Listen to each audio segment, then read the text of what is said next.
Hello everybody, welcome back to Yoba TV. If you're new here, you're welcome.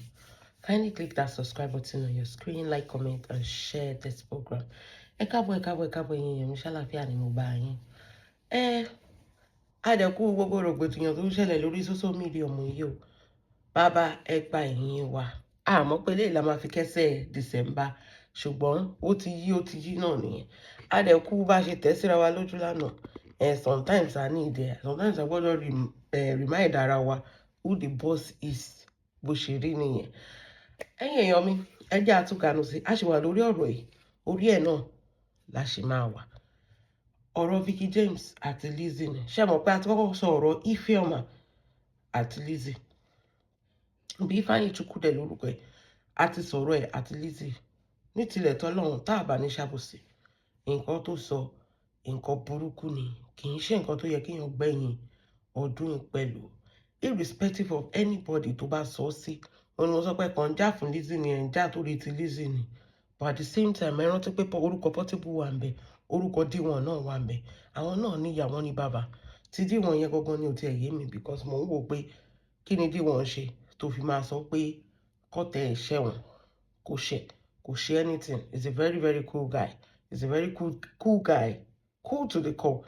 So mi mọ nǹkan tó fi deserve irú nǹkan bẹ́yìn. But with that being said, ká sọ pé cruise ni gbogbo ẹ̀. Okay, cruise náà ni tó bá ti di tán yín. It's going to turn to cruise. And another thing, mo fẹ́ sọ fún yín pé tó bá jẹ́ pé Ìyábọ̀ Òjó náà fi replace Lizzy, would you be using the same energy? He mentioned D1. She mentioned Portable. Kó wá fẹ́ lẹ́kẹ̀ta ṣe Ìyábọ̀ Òjó. Ṣá máa gbàrú ẹ̀. So wọ́n ní nǹkan téèyàn bá nígbà ní olówó tálíkà èèyàn ti ń kọ̀. Mo kàn ń sọ fún yín, mo ń pe àkíyèsí. This is not àbòsí. This is just, it could happen to anybody. Ṣé ti understand it? It could happen to anybody. And if we don't stop this stupid girl that is wishing evil, she's not doing show. She's not abusing them. She's wishing evil on these people. If we don't stop it, ó máa wá kan favourite yín náà. Tá bá fẹ́ kó jẹ lọ bẹ́ẹ̀ ni. Ọjọ́ mi ò máa mú wá sí o. Wọ́n máa sọ pé ta ló yẹ kó ṣẹ̀wọ̀n bẹ́ẹ̀. Bọ̀ ẹ́ jẹ́ àgbà lẹ́nu ẹ̀ sí. Kò sẹ́nibọ̀dì tó ránṣẹ́. Oúnjẹ ló sọ pé ó fẹ́ ṣe. Tó bá dẹ̀ fẹ́ ṣe fracas. Àwọn ò jókòó sórí fracas ká máa wish nǹkan burúkú on anybody. Torí pé ó fẹ́ ṣe podcast. Ló sọ pé kó ń arrest èèyàn mẹ́ta. Kí ló dé? Àwọn ò ṣe podcast bẹ́yìn, a ṣe fracas bẹ́yìn. Tó bá fẹ́ ṣe fracas, ẹ jẹ́ àgbéwọnú fracas kan fi nǹkan tó ń jẹ́ fracas wọn. Wọ́n sọ pé nǹkan tí Lizzy ṣe fún ó dáa. Torí tó bá jẹ́ pé another person náà sọ sí tó dẹ̀ jẹ́ favourite yín, à ní gbarú ẹ̀ bó ṣe rí nìyẹn. So it's not to kini Lizzy. It's not to gbé Lizzy mọ́ra or anything. Ó yẹ kẹ́ tẹ́ bá wà mature enough, ó yẹ kẹ́ mọ̀ pé mi like Lizzy. But it's to let you know that ó ń rúgbó bọ̀.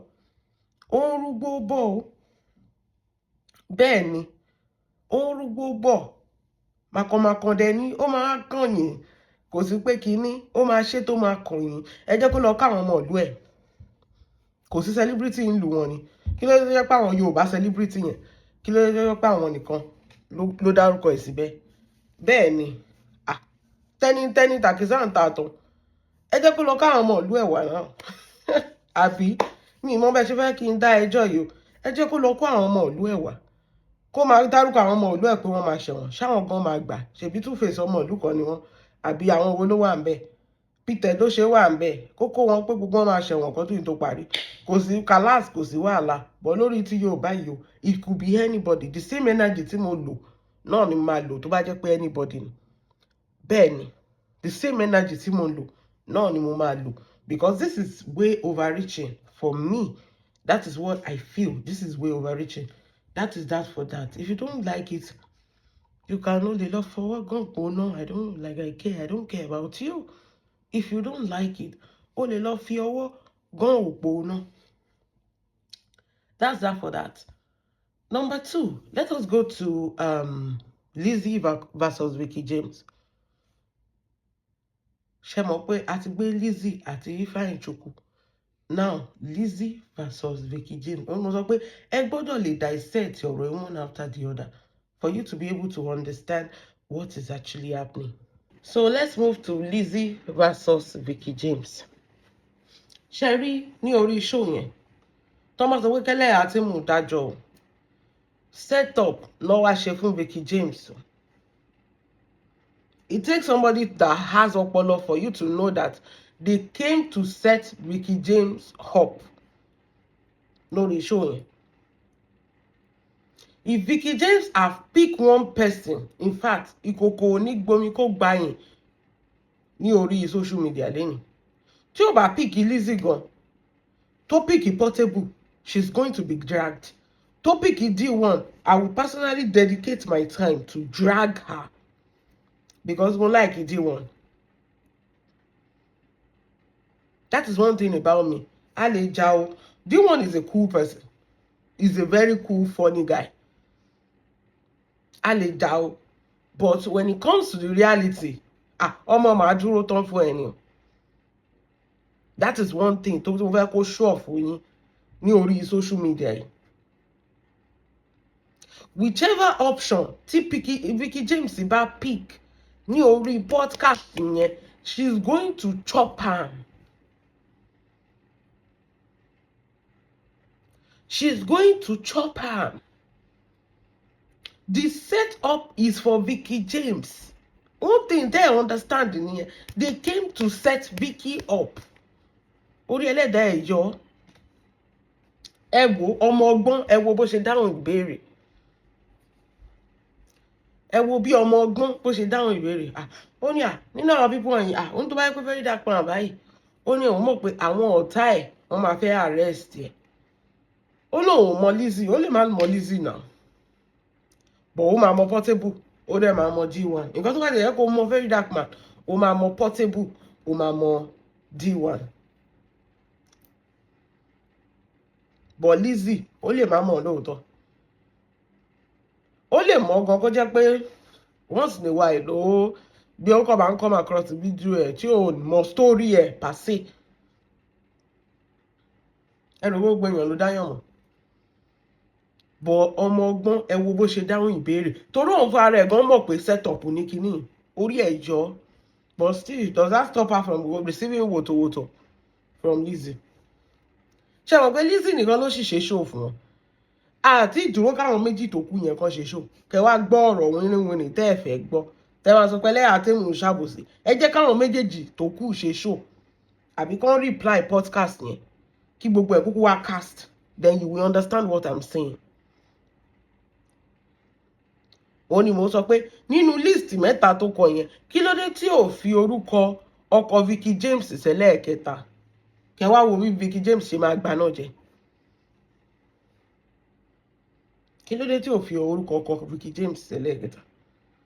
Portable can be anything o, but Portable is harmless. Understand ni? Nínú àwọn mẹ́tẹ̀ẹ̀ta, ẹ gbọ́ tó sọ pé the list is a biased list from the scratch. The list tó mú jáde, the 3 people's name is a biased list. Kò sí nǹkan kan, kò sí àjọṣepọ̀ kankan nínú àwọn mẹ́tẹ̀ẹ̀ta. Kò sí connection láàrin àwọn mẹ́tẹ̀ẹ̀ta. Kò sí connection. Ọ̀tọ̀ọ̀tọ̀ lóníkálukú ń ṣe. Okay, tẹ́ bá sọ pé Lizzy ò sínwín ni, ó ń sínwín kiri lórí social media. Ṣé Portable ń sínwín ni? Ṣé D1 ń sínwín ni? There are some things that is not a cruise. Ever stop anybody from giving Ifeanyi Chukwu woto. Nǹkan tí mi ní gbà nìyẹn. There are some things, kó tó jáde, kó tó wá ṣe podcast, ṣe bó máa ní àwọn screenwriter, ó máa ní editor, ó máa ní gbogbo ẹ̀. Ó ṣe kó family ẹ̀ síbẹ̀ àtàwọn ọmọ ẹ̀ wípé kan náà mẹ́tẹ̀ẹ̀ta máa ṣẹ̀wọ̀n. We know that okay o, 2-4 ni kò sí pé kíní. Tánú máa ro kíní yẹn kàn tí ò ní bínú ẹ̀yin èèyàn. They set Vicky James up. But ọmọ ọgbọ́n ni Vicky. Ẹ wo bó ṣe dáhùn ìbéèrè yẹn. Hadn't been she chose anybody there. Ṣé rí set up yẹn? Different people with different things they do in life. Different people with different things they do in life.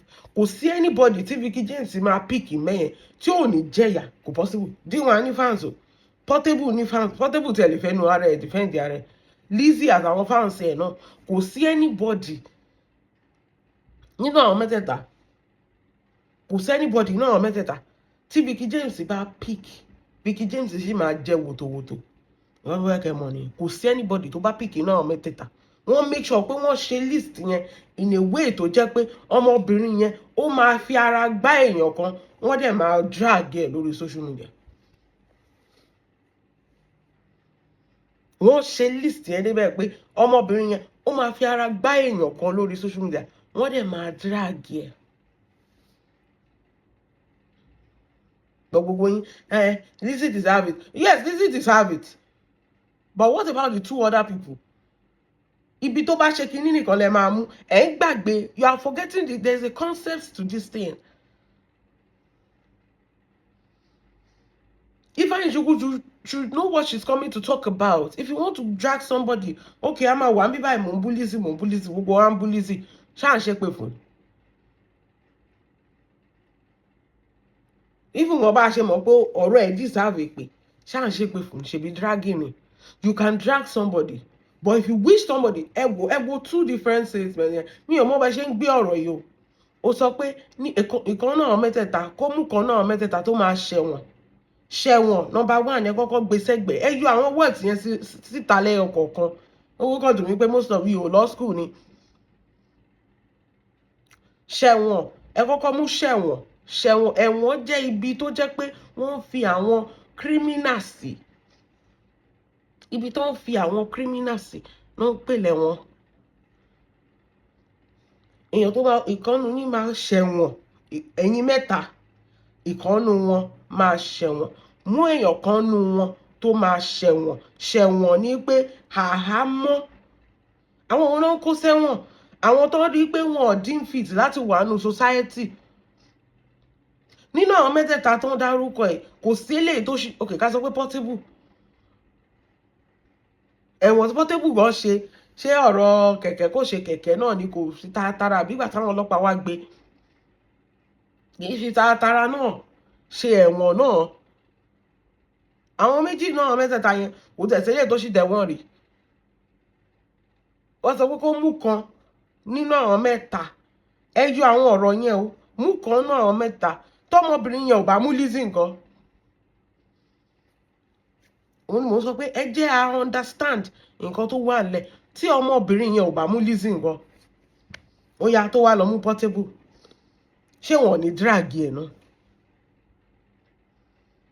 àbí kó lọ mú D1 mo sọ pé màá fi ara mi sílẹ̀ láti jà on D1's behalf torí òun nìkan ni mo sì rí náà mẹ́tẹ̀ẹ̀ta tó wà very very innocent tí ò dẹ̀ deserve orú nǹkan bẹ́yẹn mú èèyàn kan náà mẹ́tẹ̀ẹ̀ta tó máa ṣẹ̀wọ̀n tó bá yẹ pé Vicky James wá jẹ́ very good fans of very dark man ṣe mọ̀ pé D1 ló máa mú tàti ẹ máa lu ọpọlọ kì í ṣe pé D1 ṣẹ́ Vicky James rè àbí D1 ṣe nǹkan kan tó fi deserve pé ó ní ìdí láti ṣẹ̀wọ̀n nǹkan gbogbo tí ò yé mi ń bẹ̀ẹ̀ ni. The option is a set up for Vicky James kò sí anybody tó múnú àwọn mẹ́tẹ̀ẹ̀ta yẹn wọ́n máa drag ẹ̀ ni.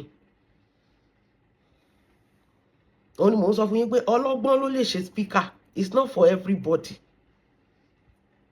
ọlọ́gbọ́n ló lè ṣe speaker tó bá ti kọ́kọ́ yọ yẹn síta ṣẹ̀wọ̀n number one kì í ṣe bí ibi tó ń fi àwọn tí ò jẹ láwùjọ náà ń pè lẹ́wọ̀n number two kọ́dún yìí tó parí nǹkan méjì yẹn lásán nǹkan méjì yẹn ṣẹ̀wọ̀n kí ọdún yìí tó parí nínú ọdún tuntun tá à ń wọ̀ lọ yìí láì ṣẹ̀ láì rò ẹ́ ó dẹ̀ sọ pé ọ̀tá mi máa ṣẹ̀wọ̀n kí ọdún yìí tó parí tí kò sí anybody tí Vicky James mú bẹ́yẹn that is a set up for her to be dragged láti jẹ́ káwọn èèyàn hate ọmọbìnrin yẹn kò yé yín ni torí pé wọ́n pè ẹ́ sórí podcast ìyẹn ò sọ pé wọ́n nífẹ̀ẹ́ o ẹ wo podcast Miss DSF tó ṣe lẹ́nu ọjọ́ mẹ́ta gẹ́ẹ̀ tó máa ń ṣe DJ yẹn tó fẹ́ skipping gbà yẹn ẹ wo podcast tó ṣe lẹ́nu ọjọ́ mẹ́ta èèyàn tó host tẹ bá rí question tí host yẹn ń béèrè lọ́wọ́ ẹ ṣe mọ̀ pé tí artist bá kọrin kì í ṣe gbogbo nǹkan tó kọ náà mí nà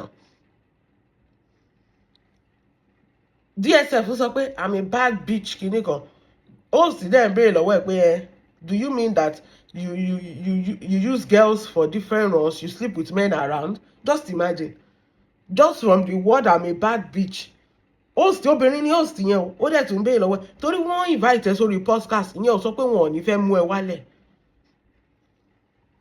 That podcast ẹ̀yin kígbe Lizzy kìíní is to bring Vicky James down, is to destroy her life, because èèyàn ọ̀nù mẹ́tẹ̀ẹ̀ta tó bá mú they are going to drag her lójú aráyé kò ní worth anything. They are going to insult her husband, insult iṣẹ́ ọwọ́ ẹ̀. Kíní yẹn can lead to anything. Kò sí any option ọ̀nù mẹ́tẹ̀ẹ̀ta tó bá mú tó jẹ́ pé it's not coming back to haunt her. Kò possible. Ó ní mò ń sọ bí Very Dark Man ṣe ní fans ẹ̀ ní D1 náà, D1 tó jẹ́ nemesis Very Dark Man òun náà ní fans tí ó dá. Kátà sọ pé the weakest person ìyẹn láàrin àwọn mẹ́tẹ̀ẹ̀ta ẹ jẹ́ kó lọ mú D1. Ẹ máa rí bó ṣe máa water down life gẹ̀yìn. Àbí kí n ṣe social media wáyé. The easiest option is Lizzy Anjorin, but from the message of that girl, from the response, oh no, more Lizzy, so how will I pick Lizzy? So the option now remains two, D1 and Kini and Portable. Kò dẹ̀ sí anyone náà méjèèjì tó bá pick, ó máa jẹ̀yà lórí social media. Ṣé ní nǹkan tó yẹ kí kò tẹ̀ yẹ kí Lizzy sọ̀rọ̀, ẹ jẹ́ kí Portable wá reply. Kò yẹ kí Lizzy sọ̀rọ̀, ẹ jẹ́ kí Portable wá reply. Àbí kẹ́ jẹ́ káwọn fans D1 wá reply. Gbogbo atrocity tí Kini ti ṣe, tí Vicky James ti ṣe pamọ́, tó wáyé pé D1 ló mú, tí Vicky James ti ṣe pamọ́, gbogbo nǹkan tọ́kọ ẹ̀ ti ṣe pamọ́, gbogbo ẹ̀ náà máa gbé jáde. Nǹkan tó ń pè ní media nìyẹn. You don't know how far this thing can go. Ẹ dẹ̀ jókòó síbẹ̀, you think we that talks for hours and you that type for 1 minute, ẹ rò pé the same thing. You listen to podcast or you listen to social media just for you to, okay, wọ́n drag Lizzy, ẹja lọ drag ẹ. Look at the context of that. Context kìíní yẹn is crazy. Ó ní mo sọ fún yín tí ò bá mú Lizzy ń bẹ yẹn kọ́ kó lọ mú D1 àbí kó mú Portable. Ẹ jọ̀ọ́, what is going to happen? To you is a cruise. To those people is not a cruise. Wishing them ẹ̀wọ̀n nígbẹ̀yìn ọdún tuntun, is that a cruise? Kò sí anybody inú family Portable tó máa fojú rere wo Vicky James, kò possible. Ìyàwó ẹ̀ tó wà nínú ṣó máa gbàdúrà àkọ́kọ́ òun lọ ṣẹ̀wọ̀n ni. Ẹ rí wọn tó ṣe máa ké tí Portable bá ṣẹ̀wọ̀n. Portable can be crazy and everything, but he's taking care of his family now. We can give him that. He took care of his children and his wives. D1 is a young guy now. A very young guy, promising guy. Ṣé bóun ló ṣe Guinness Book lẹ́nu ọjọ́ mẹ́ta yìí? Tí ò bá tiẹ̀ win gan, but at least he's attempting to be somebody in life. And there you are, saying that, wishing him that ó máa ṣẹ̀wọ̀n. And you people, I don't understand how you people reason. Ó ní mo sọ pé tó bá kó àwọn ọmọ yín síbẹ̀, kó kórúkọ àwọn ọmọ yín síbẹ̀, would you use the same energy? That is it. Kọ́kọ́ ọmọ ẹ̀ mẹ́ta síbẹ̀ kan ní kí Vicky James mú kan, ìkan ni wọ́n máa ṣẹ̀wọ̀n kọ́dún yìí tó parí. How would you feel? Torí gbogbo yín ojú kan ni brain yín wà. Lizzy, wọ́n ti ń drag Lizzy. No, there are two other people. Why are you closing your eyes to the two other people? When you cross the line of Lizzy to the other people, then you realize that, okay, this thing is not funny. That is why Hawaii, Ọlọ́run jẹ́ ká máa wà smarter than you. This thing is not funny. This thing is not nice. This is not defending Lizzy. There is something crazy there. This is the way to bring Vicky James down. This is the way to water her efforts. Vicky James, láti ìjọ́ tó ti ń ṣiṣẹ́, tó ń ṣe marriage, tó ń ṣe gbogbo ẹ̀, there was nothing tarnishing about her. But bringing those three people, one of them will come out to defend themselves. And defending yourself, you can use anything. Benny. Under the Constitution is right. You can bring anything out. You can use anything to defend yourself. Under the Constitution, it is very, very right.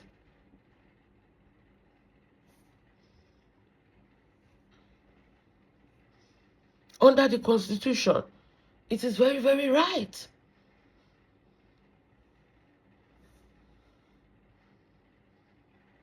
Kí lẹ wá ń sọ, kí lẹ wá ń ṣe, kí lẹ wá ń mọ̀ tẹ́ ń mọ̀ọ́kà.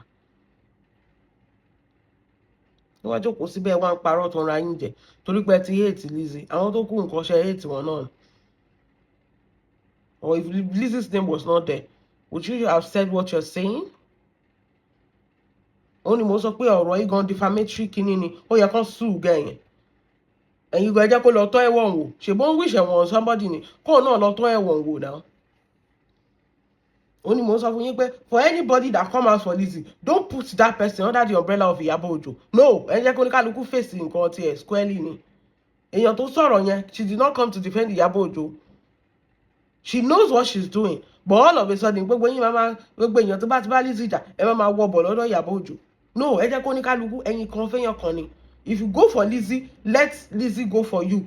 Ẹ jẹ́ kó dúró sórí ilé wọn. Nǹkan tí mo like àwọn ọmọ Iyabo Ojo sí nìyẹn. Everybody stay on their lane. Ẹ má dá sí. And don't bring that shit into Iyabo Ojo's matter. Her plate is already over full.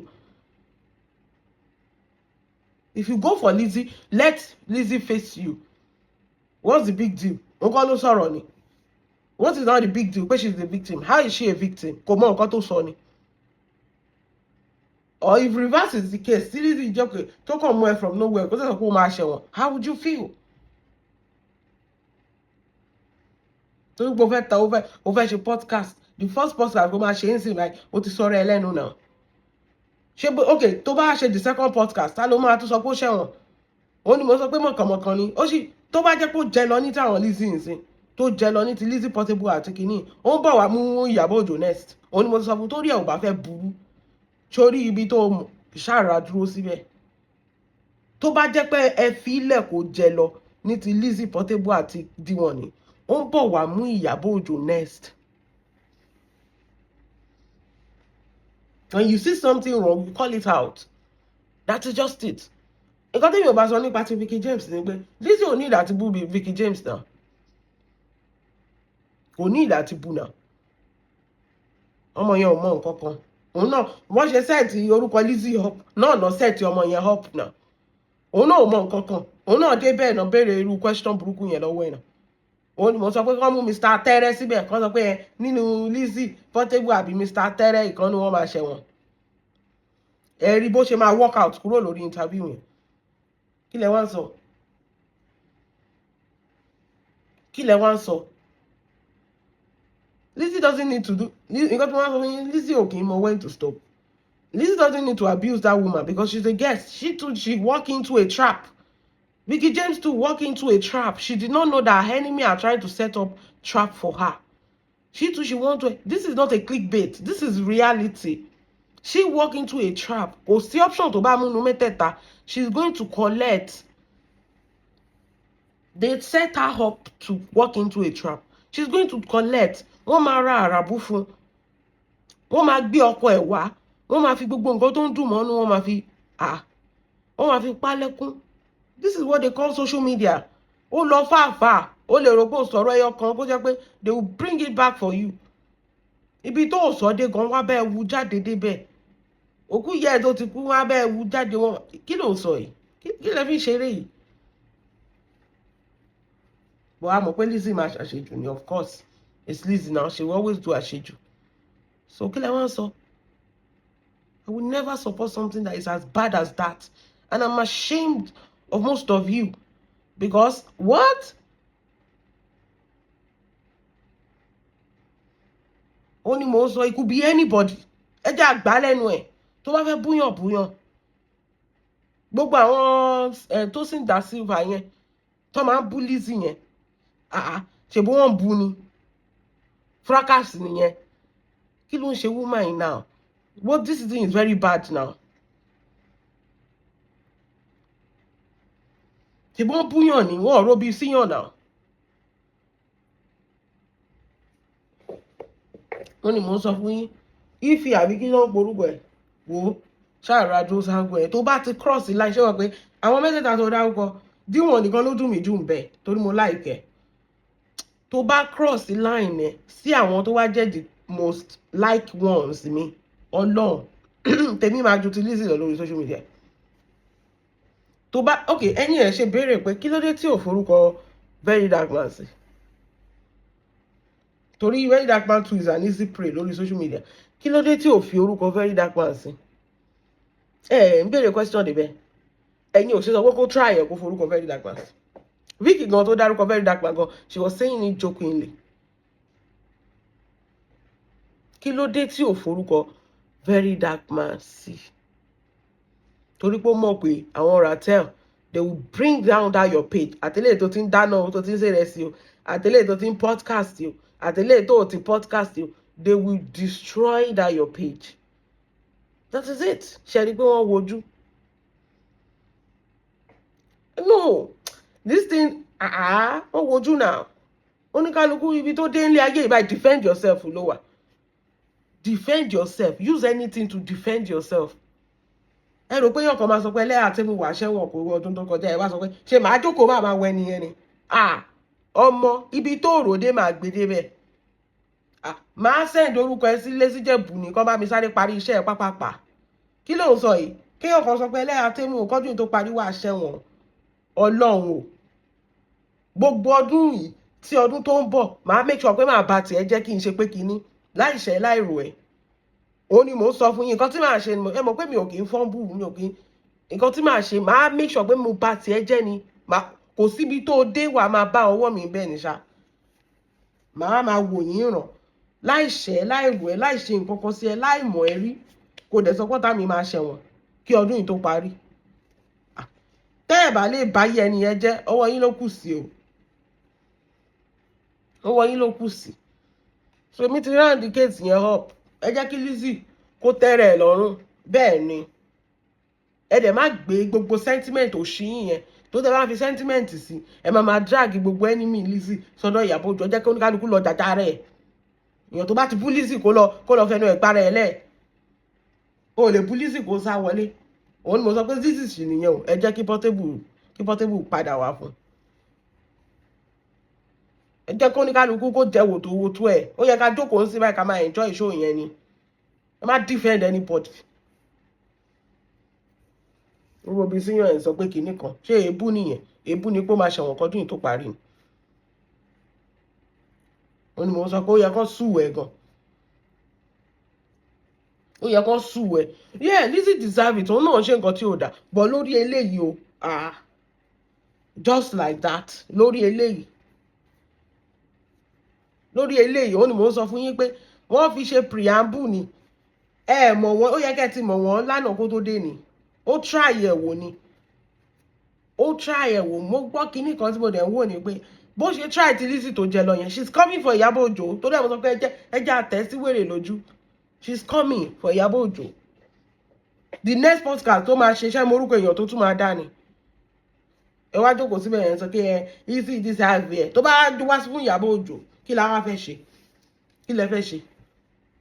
Ẹ̀ tó sọ pé Ìyábọ̀ Òjó deserve ẹ̀ àbí? Lórí yín ò pé. Ó ní mò ń sọ ẹja alẹ́ ẹlẹ́rọ̀nà lọ́nà ká wá tó fọ̀bọ̀ sórí adìyẹ. Bí èmi ṣe show mi nìyẹn. A máa kọ́kọ́ lè wọ̀ nọ́nà. Ẹ pọ̀ lẹ́ Ìbò náà tó jẹ́ celebrity lọ́mú kan nù wọn. Má jí ọwọ́ ẹ̀ wá síbí báyìí rárá. We have our own issue we are battling. Lọ mọ àwọn family ẹ̀ tó jẹ́ ọmọ Ìbò kó máa blog ara yín. Why are you crossing to the Yoruba side? Why are you looking for the downfall of the Yoruba? Why? Ní anybody ní Ìbò tó lè mú ni. Kò sáwọn tó ń ṣorí ibú ń bẹ̀ náà ni. Yọ ọwọ́ ẹ̀ sọ̀rùn dáadáa rè. Kí ni Portable ṣe fún tó sọ pé Portable máa ṣẹ̀wọ̀n? Kí ni tí wọ́n ṣe fún tó bí wọ́n máa fi ṣẹ̀wọ̀n? Ẹ wá sọ pé cruise àbí kò fẹ́ yẹ àtòun àti cruise. Ẹ ṣọ́ra yín o. Eyín tájá fi ń bọ́mọ ìṣeré ló fi ń gé jẹ o. Ẹ ṣọ́ra yín o. Èmi ẹlẹ́yà tí mo mi ìgbà nonsense o. Tá bá ń ṣe fracas nìyẹn o. Ó yẹ kó gbé ọmọ yẹn legally ni. Wọ́n fojú ẹ̀ hàn màbo. Kọ́ make sure pé nǹkan ló sùn sẹ́wọ̀n ní this year. Kí lẹ̀ ń sọ yìí? Ó ní mo sọ pé first one tó kọ́kọ́ ṣe ẹ wo nǹkan tó sọ. Ẹ mọ èèyàn tó ń bọ̀ wá mú ní second one ní tábà tètè gbà lẹ́nu ẹ̀. Ṣé ẹ mọ èèyàn tó ń bọ̀ wá mú ní second one ni? Ó lè mú kan nú àwọn ọba wa. Ó lè mú kan nú àwọn ọba wa. Ó lè mú kan nú àwọn kinní wa. Ó ti mú musicians yín o. Ó ti mú actress o. Ṣé ẹ mú èèyàn the next one tó ń bọ̀ wá mú? ẹ wá sọ pé kinní kan ṣe kinní kan ó ní mo sọ pé ó dẹ̀ bẹ̀rù kò ṣe mú very dark man síbẹ̀ kó jẹ́ káwọn ọ̀dà tẹ́ ẹ̀gbọ́n ṣe hàn kíkàrí ẹ̀yàn kó tó dìde náà ti máa bring ẹ̀ down ìwọ ọmọ ọkọ ọmọ nǹkan tójú ẹ bá rí lọ́dọ̀ Lizzy kó fara mọ́ 2K4 ni nǹkan tójú ẹ bá rí lọ́dọ̀ Lizzy kó fara mọ́ tó bá sọ pé èèyàn máa ṣẹ̀wọ̀n kò ní ṣàmọ́dún kó náà sọ pé àwọn ọmọ tiẹ̀ náà òkú wọn náà máa gbé wá kò sí 2K4 tó bá sọrú kí níyẹn sẹ́mi náà ìgbémi náà ṣe máa dá ẹ lóhùn náà nìyẹn torí mi ìmọ̀ àbòsí tẹ̀ ń sọ sí i o torí pé kí n ṣorúkọ yín náà dálẹ̀ fi understand you tó bá sọ pé lẹ́yà tẹ́mu ìwọ náà wá ṣẹ̀wọ̀n kan tó èmi náà wá sọ pé wọ́n máa gbókù ẹ̀ wọ́n máa gbókù àwọn ọmọ ẹ̀ wọ́n máa gbókù àwọn fámílì ẹ̀ náà ni kò sí pé kinní kan kí ló fi ń ṣèyàn kọ́ńkàlùkù máa lọ ni àbí yàrá òkè náà ń pe méjèèjì wàá mú sáìsì ẹ̀ wàá mú ibi tó bá wù ẹ̀ ni ó dẹ̀ rò pé ó fẹ́ lo ọdún ayọ̀ ó dẹ̀ ń wíṣì ọ̀kan pé kò ní ṣọdún ayọ̀ àwọn mẹ́ta ló wíṣì yẹn àwọn mẹ́ta ló wíṣì yẹn tí wọ́n ṣẹ́ tí wọ́n rò ẹ́ tí wọ́n mọ̀ ẹ́ rí ó yí ọwọ́ wá sọ́dọ̀ Yorùbá ó jẹ́ yí ọwọ́ ẹ̀ padà lọ sọ́dọ̀ àwọn ọmọ Ìgbò tó ń bá tún gbọ́ orúkọ ọmọ Yorùbá lẹ́nu ẹ̀ this is not a fight for Lizzy this is a fight for all tí bá gbọ́ orúkọ ọmọ Yorùbá ní ẹnu ẹ̀ wo ó máa dàbẹ́ ní pé ayé ẹ̀ ti fẹ́ bàjẹ́ ni gbọ́wọ́ ẹ̀ lọ sọ́dọ̀ àwọn ọmọ ìlú ẹ̀ lẹ́yìn ọ̀bẹ tó ṣoríire ni lọ́kọ́ wọn náà kó máa blọ́ọ̀gì wọn tó bá mélé ilé ní báyìí tá a sọ̀rọ̀ lára pé torí káwọn bá Lizzy jà ẹ̀mọ èèyàn tó máa mú lọ́la ni ẹ̀yin èèyàn mi mo ti ń lọ jàre ọ̀rọ̀ ẹ máa ń bí mi inú tí bá ti ń sọ because it doesn't even make any sense at this point to me owó yẹn lè jókòó síbẹ̀ yẹn ẹlẹ́yà tẹ́mu kì í kó sọ bẹ́ẹ̀ kì í kó sọ bẹ́ẹ̀ Portable nǹkan who is fighting for Portable D1 nǹkan who is fighting for D1 kí lórúkọ D1 tí ẹ ń ṣe nu list yẹn at all torí mi rí D1 as a criminal rí ẹ lè gbọ́ kó ṣe nǹkan kan tó ṣe kínní ẹ lè gbọ́ kí ni orúkọ D1 ṣe nu list yẹn ó ní mò ń sọ pé ó ti kan ilé nìyẹn ẹ mọ èèyàn tó ń bọ̀ wá kán lọ́la ó máa kà wọ́n ọba ó máa kàn wọ́n ìjòyè náà ṣé gbà yẹn lẹ tó fẹ́ bẹ̀rẹ̀ sí sọ̀rọ̀ ẹ léwèrè lọ kó padà sí ìlú ẹ kò níbi tó ti wá ní tó ṣe pé àwọn àjòjì ló máa ń dalẹ̀ wá láàmú náà